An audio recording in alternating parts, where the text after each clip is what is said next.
Okay, so I've just started, working on this painting again, and really all I've done so far is I've been trying to sort of sketch in the grid for the pattern of the bricks, and I've noticed that in the beginning I told you that one of the things that I was striving for when was just sort of laying these things out is that I wanted to have a convincing perspective.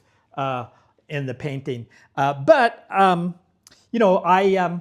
the things that I used to, when I was teaching, struggle with my students is that a lot of times when they were doing something, maybe they wanted to just do like a circle, like, maybe in the ball down here or something like that. They would want to get out a compass and make a perfect circle, or they were drawing a line that's supposed to be straight. They would want to use a ruler.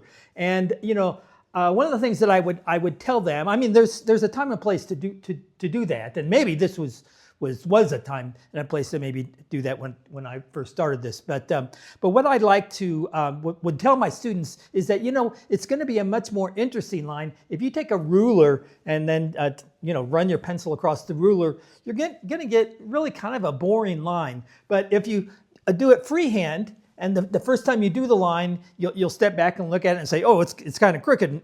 But if you go back in again and say, okay, let me try to straighten that out here a little bit more, I think you're going to come up with a more interesting line, because you can sort of get the sense of the artist struggling with the mark. And that's really kind of the approach that I like to take to things. I could have come in here and done the math and established a specific vanishing point and all of that stuff, the kind of stuff that I would teach my students when we were studying perspective and how it works. But what I did was I just sort of guesstimated, when I was putting in these lines. I sort of imagined, okay, there's going to be a vanishing point, somewhere over here somewhere. And when I did each line, mainly the main driving force for the perspective was going to be, this line here, and then the lines from the windows. And, I was just sort of guesstimating how those would go. And I think I got them pretty close. But as I started putting in the grid for my bricks, the pattern of my bricks, and trying to align them with this, something that I noticed is that, the way I decided to do it is I just sort of figured out, okay, what makes sense for, the spacing of the bricks, here. And then once I did that, I counted the number, from this point to this point, how many bricks does that equal? And so that way I knew that for all of these sections here, I needed to have the same number of bricks. And once I started sort of marking things out, I noticed that, they were getting kind of squished, this line here, the ones, the bricks in this area were a bit smaller than the bricks in this area, and that was telling me that these lines here really weren't going to exactly the same vanishing point. So rather than going and all right, let me find a way to make sure that I'm going exactly to that vanishing point, I've like the example I said about drawing a line and seeing it's not quite right. Well, okay, let me fudge it a little bit. Let me sort of fix that. What I've done is that I've gone ahead and just sort of using my own eye, and I've adjusted these lines a little bit.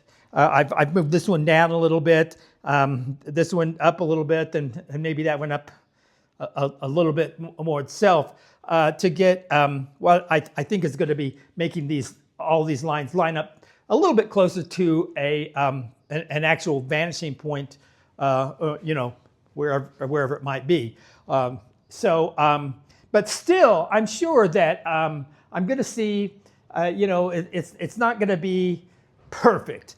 And I think as long as it's close enough, I think that might, from my perspective, I think it is going to make the painting, maybe a little bit more interesting, and really maybe even add a little more tension to the painting when if the viewer, might sense that, something's a little bit off here, but I can't quite figure out exactly what it is. I think there might be sort of an advantage to that. So So, but we'll see how it goes because I haven't, got this. As you can see, I've still got a lot to do. And as I get farther here, the grid's going to get a lot smaller and intense, and or a lot smaller, and it'll be a lot harder to, create that illusion. But yeah, it'll be interesting to see how it goes.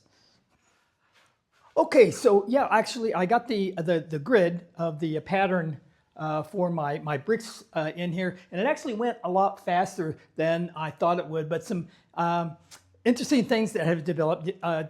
In my previous video, I talked about how I thought it was nice when the artist didn't rely on utensils like a straight edge or a compass to make straight lines or perfectly round circles, and that when the artist struggles to just sort of like do it on their own, it creates more interesting lines. And something kind of nice, I think, has happened because of that. This didn't really take me that long at all. As I mentioned in my last video, I did a little fudging here to make these bricks sort of fit in a more convincing way. But if you look at these lines, they're clearly not going to the same vanishing point in the general direction. But if you just line up any of these and then sort of see where it's lining up over there, you can see that these are going down, and this is going this way. And so it's created a very subtle, and I don't know if really anybody else will notice it, but I kind of hope that people will get kind of a sense of it, because it's sort of creating a little fault right in here, in this line right here, because this is where I sort of originally lined everything up, and then I've sort of fudged everything and then made these lines connect. So I've got a little fault line right here, and it's really interesting because that fault line is coming right down over to where the fracture is on the little toy rifle here. And it is a toy rifle. I don't think I mentioned that previously, but it's a toy rifle. And and that's purely by accident. And I don't really know if it's, gonna, people are gonna sense that or not, and sort of create a psychological effect there or not, but it's something that, as this painting develops, it might be interesting, especially as I start getting more feedback on it. And by the way, I have gotten some feedback, and I appreciate the feedback that I've gotten already. But another thing that I did, and this is something that just in terms of painting technique and stuff like that, I don't usually pay attention to a lot of details. But another important part of this, as I mentioned, these are childhood memories. This is a toy rifle, and also the baseball right here. I didn't point that out in the previous video, and I don't know if anybody noticed it, but you wouldn't have recognized it as a baseball anyway, because I just had a little circle there representing where the baseball was going to go. But the baseball plays an important role in my narrative and my memory of this situation, and so I just to make me keep in mind, what this painting is all about. I've gone ahead and put in some details on the baseball, just so it's much more recognizable as a baseball now, because those ideas are important to the narrative of this painting. So yeah, there we go. Okay, so I've completed putting down sort of a base layer of the bricks on the wall of the apartment building here. And I thought that now might be a good time for me to talk a little bit more about this painting. And in the previous video that I made, I was talking a lot more just about technical aspects, getting perspective right and things like that. And but for me, I want to be as masterful of a painter as I can be. I'm certainly not a master painter by any means, but I want to depict things as accurately as I can. And but the most important, more than technique, the content of what I'm doing is what I'm mostly interested in. But the techniques that you use, perspective and color theory and all those things, are also a play into the content. And I try to, whenever I'm thinking about these technical aspects, I'm thinking about, how will they impact the content? And and by content, I mean, what the message or the meaning or the story behind, what I'm doing says.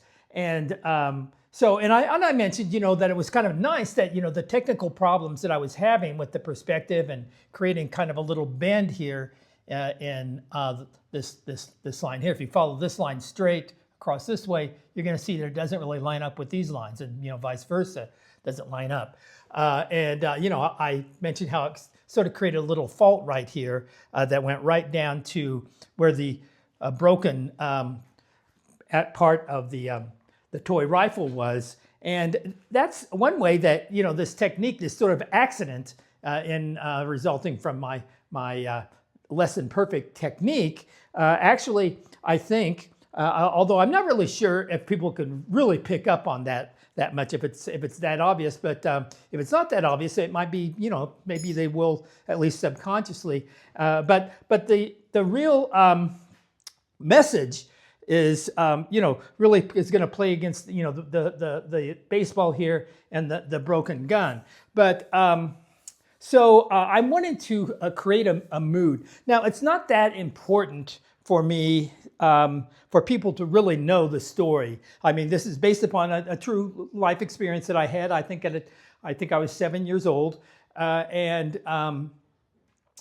it's not important for me for people to know what the actual story is. But I do want to convey the mood of what was happening. So what I'm going to be doing as I continue working on this piece. All the technical stuff that I'm doing, I want to keep in mind how that's going to impact, the mood or the sensation of what the content of this is supposed to be about. And so I'm going to give you a little some clues. The rifle here sort of represents a trauma, and the baseball here sort of represents the resulting loss from that trauma. And for me, this was a pretty significant point in my a milestone in my my life, where I had just experienced a big change, and I was learning how to deal with it. But it was a tragedy for me, and so I basically what had happened, this without telling you, the whole content of this story, it was a cold, winter day. In fact, it was shortly after probably somewhere around New Year's or something like that. And I was out playing with this toy gun, and I was swinging it around playing combat or something. And the butt of my gun hit, part of the building there, and it was so cold outside. The plastic in the gun was very brittle, and it shattered and broke. And so what does that have to do with the baseball? I think I'll save that for a later video. But so what I'm wanting to do to sort of set the scene is, it was indeed a very cold day, and it was a cold and sort of shocking experience for me.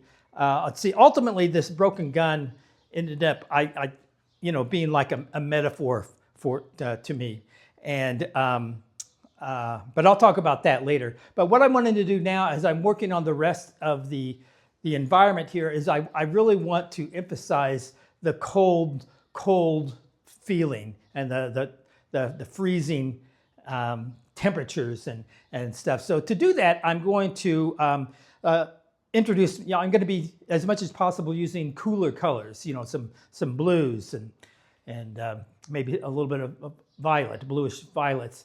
But the problem is here with these bricks is that, the bricks, that brown is kind of a warm color. So I'm going to have to sort of juxtapose that with my windows here. And then also what I think I'm going to do with the mortar to introduce some cooler colors. In fact, I've already done it. You probably can't see it in the video right now, but I have a few tiny brush strokes here, some cooler, some bluish violet colors. But what I'm going to do is for the mortar, I think I'm going to come in and introduce a really light blue to that white with a bluish tint to maybe suggest a little bit more cool temperatures. And then if you haven't figured it out right away, this right in here is going to be snow that's sort of like drifted up against the building, and I may put a little bit more of that in there to emphasize the winterly environment. So yeah, that I think sort of brings you. Oh, another thing that I'm going to do, I'm going to take advantage of these windows here. I'm going to have, I'm going to see how it works out. But I think what I will do to show that it's wintertime is I'm going to show reflecting in these windows here tree branches without their leaves, because it's wintertime, and this also suggests that this is a wintry scene. So that's how I'm using both my technique and subject matter to reinforce the content of my work. So stay tuned for part 3 as this painting evolves.